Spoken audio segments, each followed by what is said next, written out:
안녕하세요. 사랑하는 성도님, 영혼의 샘을 은혜의 자리에 오심을 축복합니다. 사랑의 주님이 우리와 함께 하십니다. 우리와 함께 하시는 주님을 찬양합니다. 기도합시다. 주님 감사합니다. 언제나 주님의 말씀으로 시작하는 하루는 기쁨과 소망과 감사가 가득합니다. 말씀으로 다가오시는 주님을 만나 주님의 그 음성을 가슴에 담고 또 그 말씀대로 살고자 하는 열정과 마음을 주시니 또한 감사합니다. 그러나 저희가 온전히 말씀에 순종하지 못하여 우리가 삶 속에서 참된 빛과 소금이 되지 못함을 부끄럽게 생각합니다. 주님, 오늘도 말씀으로 저희들을 세워주시고 깨달은 말씀대로 온전히 순종할 결단과 용기와 믿음을 더하여 주시옵소서. 예수님 이름으로 기도합니다. 아멘. 오늘 말씀은 열왕기상 17장 1절에서 7절입니다. 길앗에 우거하는 자 중에 디셉 사람 엘리야가 아합에게 말하되 내가 섬기는 이스라엘의 하나님 여호와께서 살아계심을 두고 맹세하노니 내 말이 없으면 수년 동안 비도 이슬도 있지 아니하리라 하니라. 여호와의 말씀이 엘리야에게 임하여 이르시되 너는 여기서 떠나 동쪽으로 가서 요단 앞 그릿 시냇가에 숨고 그 시냇물을 마시라. 내가 까마귀들에게 명령하여 거기서 너를 먹이게 하리라. 그가 여호와의 말씀과 같이 하여 곧 가서 요단 앞 그릿 시냇가에 머물매 까마귀들이 아침에도 떡과 고기를 저녁에도 떡과 고기를 가져왔고 그가 시냇물을 마셨으나 땅에 비가 내리지 아니하므로 얼마 후에 그 시내가 마르니라. 아멘. 네, 오늘 말씀은 아주 짧네요. 아주 짧은 말씀인데, 내일 본문이랑 같이 함께 보면 좋았을 것 같은데, 이게 오늘 말씀 이렇게 짧게 나와 있어요. 자, 오늘 말씀에 이제 엘리야가 등장합니다. 자, 엘리야가 등장하는 배경을 우리가 좀 알아야 되는데, 바로 엘리야가 등장한 시대적 배경은 아합의 시대입니다. 아합. 이 아합이라고 하는 사람은 어제 본문에서 이제 소개가 되었어요. 여기에 보면 이스라엘 왕으로서 이스라엘의 7대 왕입니다. 7대 왕이고 22년간 통치했다. 꽤 많이 통치했죠. 자, 지금 이스라엘은 어떤 상황인가 하면 여기서 말하는 이스라엘은 북이스라엘이에요. 북이스라엘은 지금 아합 때는 바로 제4왕조입니다. 그러니까는 그 아버지, 아들로 이어지는 것을 한 왕조라고 할 때 이미 이스라엘은 네 번째 왕조가 바뀌었어요. 바로 그것이 아합의 아버지였던 오므리의 때에 제 네 번째 왕조가 됐어요. 그래서 이제 아합은 오므리의 아들이고요. 이 오므리 왕조는 4대까지 이어집니다. 그래도 꽤 이어진 셈이죠. 이렇게 이어지는 가운데 이제 아합은 북이스라엘, 물론 남유다도 포함해서 하여튼 전체 이스라엘의 역사 가운데 가장 악한 왕의 하나로 꼽히는 사람이에요. 바로 이러한 시대적 배경을 깔고서 이제 오늘 디셉 사람 엘리야가 소개됩니다. 이 사람은 지금 길르앗에 우거한다라고 됐어. 우거한다라는 것은 그곳에 거류한다라는 의미도 있고 거류한다는 것은 임시적으로 거한다는 뜻도 포함이 되어 있어요. 그래서 어쩌면 엘리야는 지금 무엇인가 어떤 영적인 자신의 그 위치, 믿음을 지키기 위해 이스라엘의 변방 지역인 이 길앗은 요단 동편입니다. 그 변방 지역으로 가서 머무는 것이 아닌가라는 그런 인상을 주는 표현이에요. 길앗에 우거하는 자 중에 디셉 사람 엘리야가 아합을 찾아왔습니다. 이 아합에게 뭐라고 말합니까? 내가 섬기는 이스라엘의 하나님 여호와께서 살아계심을 두고 맹세하노니 내 말이 없으면 수년 동안 비도 이슬도 있지 아니하니라. 엘리야는 아합에게 와서 앞으로 수년간 가뭄이 온다는 겁니다. 이슬조차 내리지 않고 비는 물론 비도 이슬도 내리지 않은 수년간 이러한 가뭄이 있을 것이다. 이 가뭄이 언제까지 계속돼요? 네 말이 없으면 계속되는 거예요. 네 말이 있어야 이게 멈춘다. 그래서 네 말은 물론 엘리야가 내가 말할 때이지만 이 뒤에는 하나님께서 자신에게 주시는 그 말씀이 있을 때라는 것이에요. 그래서 그는 여호와의 살아계심을 두고 맹세한다라고 시작했던 거죠. 자, 이것은 무엇을 말합니까? 아합에게 와서 이제 비가 내리지 않을 거다. 그런데 이것은 살아계신 여호와를 두고 내가 맹세하는 말이다. 하나님의 말씀 없이는 이 기근이 멈출 수 없을 것이다. 자, 이슬과 같은 이 물은 유대 땅에서 가나안에서 생존하기 위해 가장 필요하고 중요한 겁니다.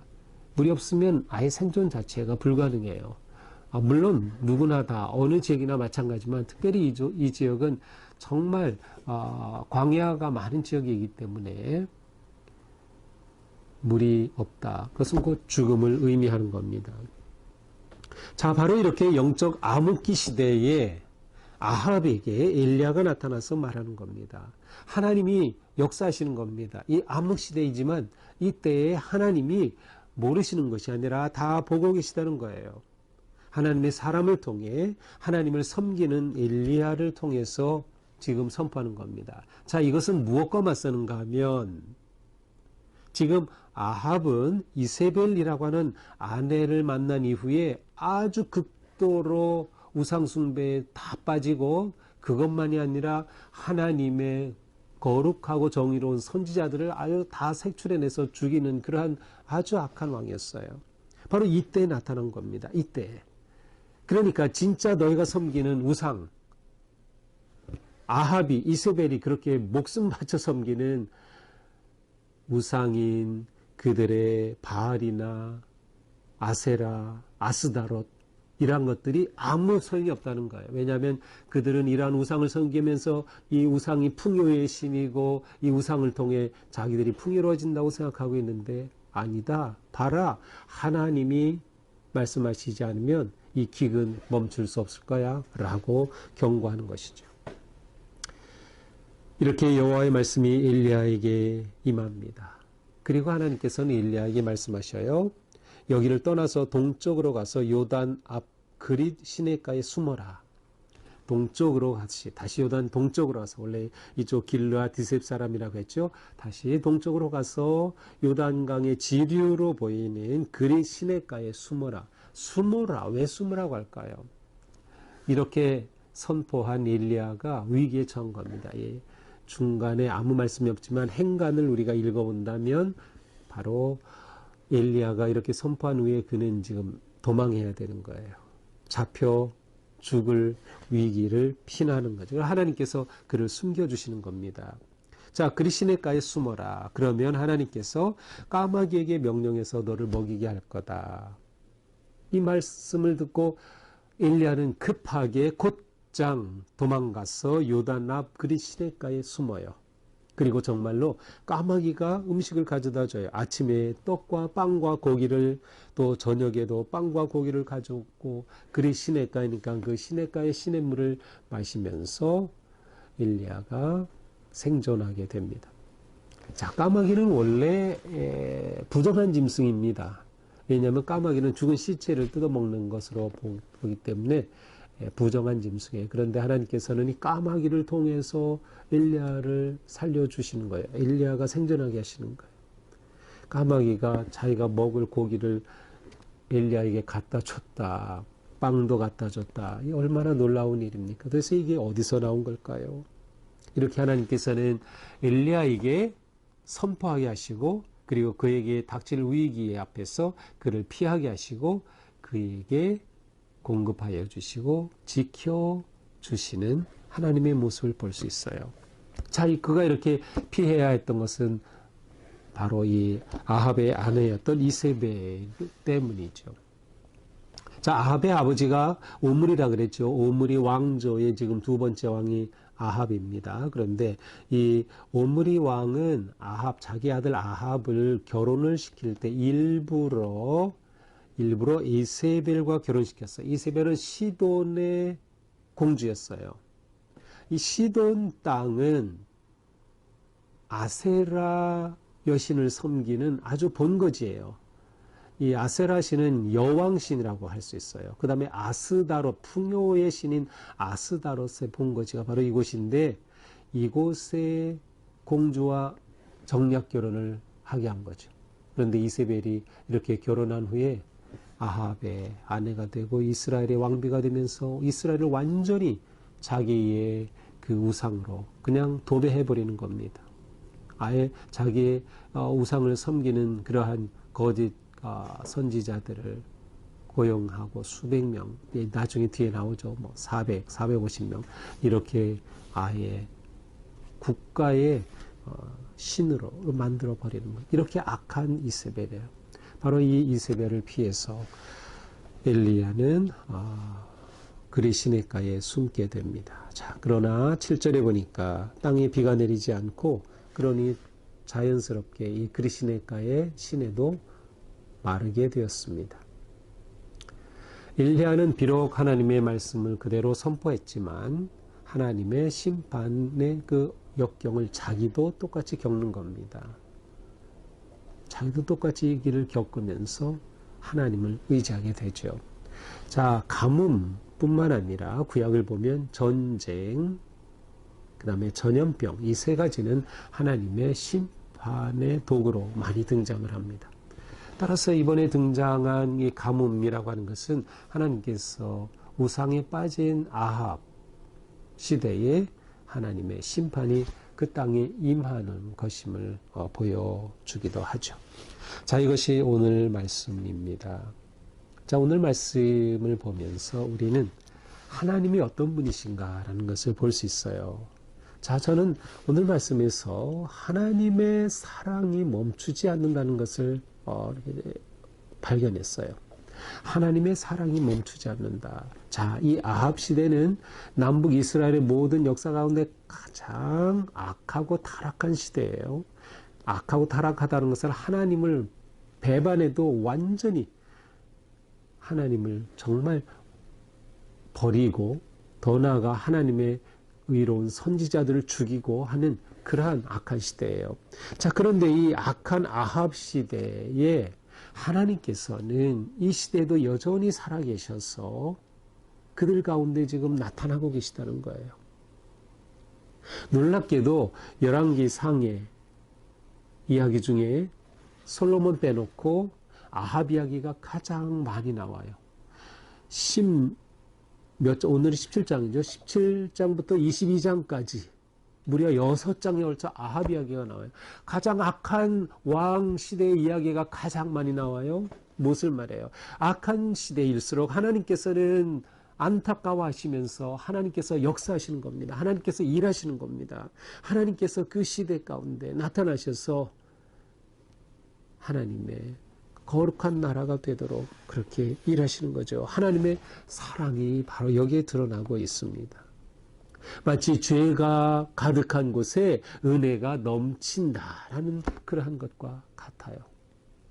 이렇게 악한 시대일수록 하나님의 사랑은 더 강력하게 나타난다라고 하는 것이죠.